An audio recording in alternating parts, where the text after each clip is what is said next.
It's a bit strange to be looking at a remake of a game being one of my most anticipated titles of 2020, but after today's 4K reveal of the Mafia 1 Definitive Edition remake, well, that's where I am. When it released in 2002, the original Mafia quickly became a cult classic, but like many of you, I never got a chance to play it. Still to this day, Mafia is known for having an absolutely masterful story, which was partially written by Daniel Vivera, the lead of another one of my other favorite narrative games, Kingdom Come: Deliverance. He helped mix drama, action, and humor in a realistic way, which was almost unheard of in 2002, while also taking inspiration from classics like Goodfellas and The Godfather to put players right smack in the middle of a classic Mafia story. When you look at this original footage from the 2002 game, it's really hard to believe that they were able to push this narrative-driven game with such limited technology. Besides the incredible story, the Mafia franchise as a whole is pretty unique in the sandbox third-person shooter genre because it doesn't really focus on the open-world exploration. Yeah, there's some of it there, but it's really there to supplement the story, and to just increase your immersion. There's just enough side activities and exploring to do to keep you totally immersed in the world without giving you too much freedom to wander off, to get lost, and to get bored. The Mafia games really are a fantastic mix of that story-based core and the extra open-world activities. The main reason though that you should get excited here about the Mafia 1 remake is the developers are being very clear. There are no major story changes in this remake. All of the main points and beats of the story are intact, just brought forward into the modern generation. Additional motion capture and voice acting has been done to flesh out the backstory and to add some detail to the original game's cinematics, but without taking things away.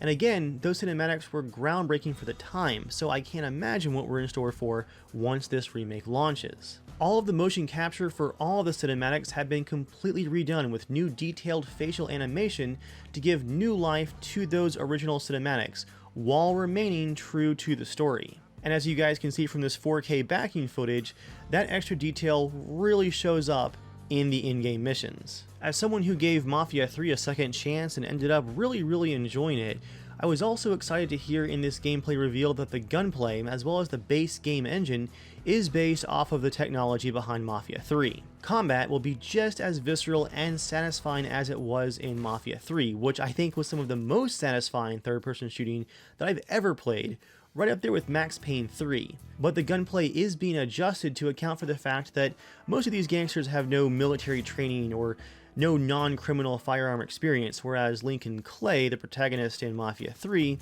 was a Vietnam veteran. Building off of the technology behind Mafia 3, a new lighting engine is also in place here in the Mafia 1 remake, which does improve one of the weakest parts of Mafia 3, the rather muddy and blurry lighting and graphics as a whole. The city in Mafia 3 was great, but the rendering just did not hold up when it came to exploring. Here though, in the remake, the vistas are sharp and detailed. The original city and world layout in Mafia 1 has been kept intact in the remake, with all major landmarks still in place as before, but previously less detailed areas of the city have had new vistas and landmarks added to give players even more things to discover between and during story missions. From the gameplay we've seen so far in this preview, it also looks like the amount of pedestrians and civilian vehicles is far higher, not only than what we saw in Mafia 1, but Mafia 2 as well. The city feels much more packed and alive, like we saw in Mafia 3, but with that city itself lifted right from the original game and improved upon. To go along with the remade city, the developers are also promising a large variety of period-correct vehicles that will be available, including a franchise-first, motorcycles. Also in true Mafia franchise fashion, there will be period-correct collectibles to find as well. Both in this gameplay, as well as in one of the announcement screenshots, we've also gotten a look at some of the classic Mafia franchise weapon variety. Most of the classic Mafia 1 weapons are returning, with a couple of changes along the way. The easily concealed sawed-off shotgun is back, as well as, of course, the classic Tommy gun with the drum magazine.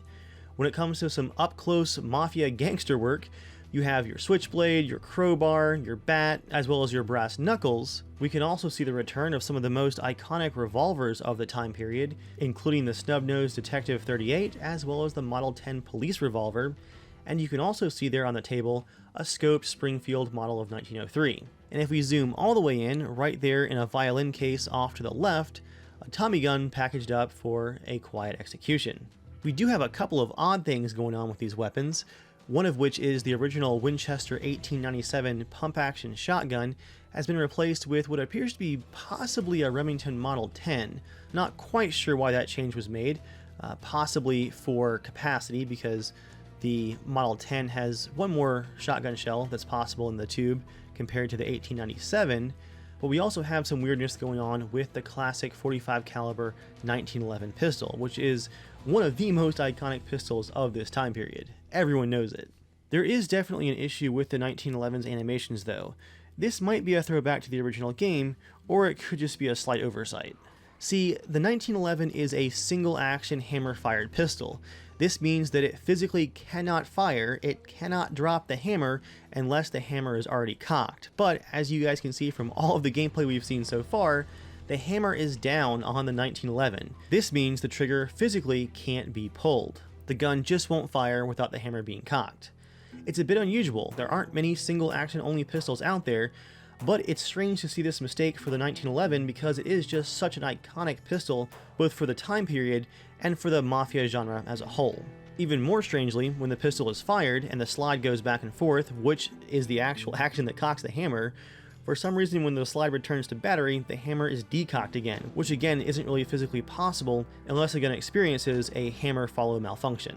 That being said, this goof or mistake is correct to the original game. If you look at the original game's cinematics and gameplay footage, the hammer is decocked there too, so maybe it's just a nod to how things were back in 2002, but I kinda hope the devs fix this one because it's very odd to see this pistol acting in a physically incorrect way when it is such an iconic gun. All in all though guys, this remake is looking like exactly what fans were hoping for.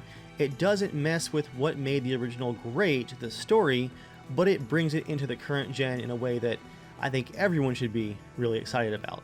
For now, I hope you guys enjoyed this look at the Mafia 1 remake. Thanks for watching, and I'll see you guys next time.